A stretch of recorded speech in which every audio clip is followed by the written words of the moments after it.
हरियाणा विधानसभा चुनाव में कांग्रेस की हार के बाद अब उनके सहयोगी दलों ने भी पार्टी पर निशाना साधना शुरू कर दिया। इतना ही नहीं, हरियाणा में कांग्रेस की हार का सीधा असर दिल्ली की राजनीति पर पड़ रहा है। हरियाणा विधानसभा चुनाव में मिली हार के बाद अरविंद केजरीवाल की आम आदमी पार्टी ने कांग्रेस पर निशाना साधा है और यह दावा किया है कि अगर गठबंधन में चुनाव लड़ा होता तो कांग्रेस को फायदा होता। इसके साथ ही आम आदमी पार्टी ने ऐलान कर दिया कि वो दिल्ली विधानसभा चुनाव भी कांग्रेस से कोई समझौता करते हुए नहीं लड़ेंगे। पार्टी अपने काम के दम पर ही चुनाव मैदान में उतरेगी और जीत हासिल करेगी। आम आदमी पार्टी की राष्ट्रीय प्रवक्ता प्रियंका कक्कड़ कहती हैं कि पार्टी ने दिल्ली में अकेले चुनाव लड़ने का निर्णय लिया है। उन्होंने ये भी कहा कि पिछले 10 साल में अरविंद केजरीवाल ने जनता के लिए बहुत काम किया है और उनका काम ही दिल्ली में पार्टी को जीत दिलाने के लिए काफी है। उन्होंने ये भी कहा कि उन्हें किसी दूसरे दल से समर्थन की, सहयोग की आवश्यकता नहीं होगी। जनता का सहयोग और समर्थन अरविंद केजरीवाल के साथ बना हुआ है और उनके लिए यही काफी है। प्रियंका कक्कड़ आगे कहती हैं कि हर राज्य का चुनाव अलग होता है और वो किसी एक राज्य के चुनाव को किसी दूसरे राज्य से जोड़कर नहीं देखना चाहती, लेकिन जिस तरीके से दिल्ली में अरविंद केजरीवाल और अब आतिशी की सरकार काम कर रही है, उसे देखते हुए उन्हें पूरा भरोसा है कि दिल्ली में आम आदमी पार्टी एक बार फिर रिकॉर्ड बहुमत के साथ सरकार बनाएगी। हरियाणा विधानसभा चुनाव में मिली हार के बाद आम आदमी पार्टी ने कांग्रेस पर निशाना साधा है। अगर आप देखिए तो हरियाणा में कांग्रेस को मिली हार के बाद उनके सहयोगी दल उन पर सवाल उठा रहे हैं और प्रियंका कक्कड़ आम आदमी पार्टी की प्रवक्ता भी हैं, नेता भी हैं। वो कहती हैं कि अगर हरियाणा में कांग्रेस आपका गठबंधन हो गया होता तो वाकई में नतीजे कुछ और नजर आ रहे होते। देखिए, मुझे लगता है कि अगर हरियाणा में गठबंधन हो जाता तो नतीजे कुछ और ही होते और मुझे लगता है कि सबसे ज्यादा फायदा गठबंधन का कांग्रेस को ही होता।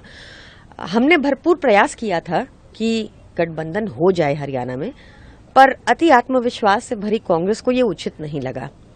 उनको ठीक नहीं लगा कि जिस सपा ने उनको लोकसभा में 17 सीटें दी, जबकि कांग्रेस की 2022 विधानसभा में मात्र 2 सीटें थी, या फिर आम आदमी पार्टी ने जिन्होंने 3 सीटें दिल्ली में दी, जब कांग्रेस की 10 साल से दिल्ली में भी विधानसभा में कोई सीट नहीं है।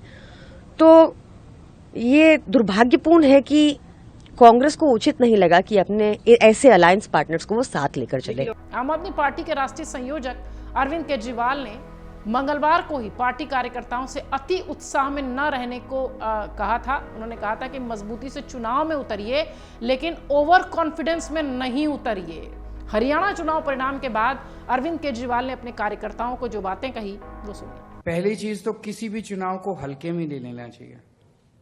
अभी तो पता नहीं नतीजे क्या हैं, लेकिन आज के चुनाव से सबसे बड़ी सबक यही है कि ओवर कॉन्फिडेंस मत करना कभी भी। किसी भी चुनाव को हल्के में नहीं लेना चाहिए। हर चुनाव कठिन होता है, हर चुनाव में हर सीट कठिन होती है।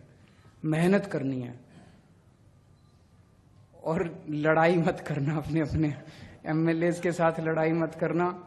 सब लोग मेहनत करना, मेहनत नहीं करेंगे तो। और इस चुनाव के अंदर सबसे इंपॉर्टेंट रोल आपका होगा, क्योंकि अब हम एमसीडी में हैं। जनता उम्मीद करती है भाई बेसिक चीज है, सफाई तो करेंगे, बाकी चीजें तो जनता माफ कर देगी, सफाई तो करेंगे। अपने अपने एरिया में घूम घूम के कोशिश करो कि कूड़ा उठ जाए, डेली झाड़ू लग जाए, कूड़ा उठ जाए, डेली झाड़ू लग जाए। उतना काम अगर आप करा देंगे, मुझे उम्मीद है कि हम लोग चुनाव जीत जाएंगे।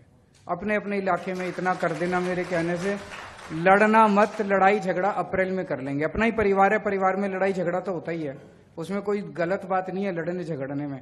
लेकिन अब लड़ाई झगड़ा हम अब मार्च अप्रैल में करेंगे।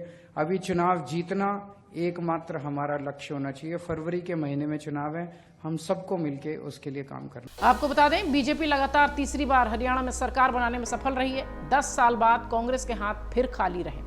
हरियाणा में बीजेपी ने 48 सीटें जीती, कांग्रेस के खाते में 37 सीटें आईं।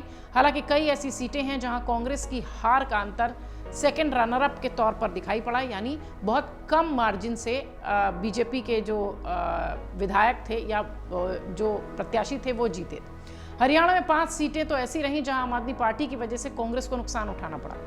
आपके प्रत्याशी को कांग्रेस की हार से ज्यादा वोट मिले, यानी आम आदमी पार्टी ने अपनी उपस्थिति तो मजबूती से दर्ज करा ही दी है। अब अगले साल फरवरी में होने वाले दिल्ली विधानसभा चुनाव से पहले अगर वाकई में यही स्थिति दिखाई पड़ेगी कि आम आदमी पार्टी और कांग्रेस अलग अलग लड़ेंगे, तो हो सकता हो हरियाणा की तरह कांग्रेस को दिल्ली में भी बहुत ज्यादा नुकसान उठाना पड़े। अगर आप ये वीडियो YouTube पर देख रहे हैं तो हमारे चैनल को सब्सक्राइब कर बेल आइकन दबाएं और Facebook पर देख रहे हैं तो हमारे पेज को लाइक करें। 8 मिलियन प्लस सब्सक्राइबर, आपके इस भरोसे के लिए बहुत धन्यवाद।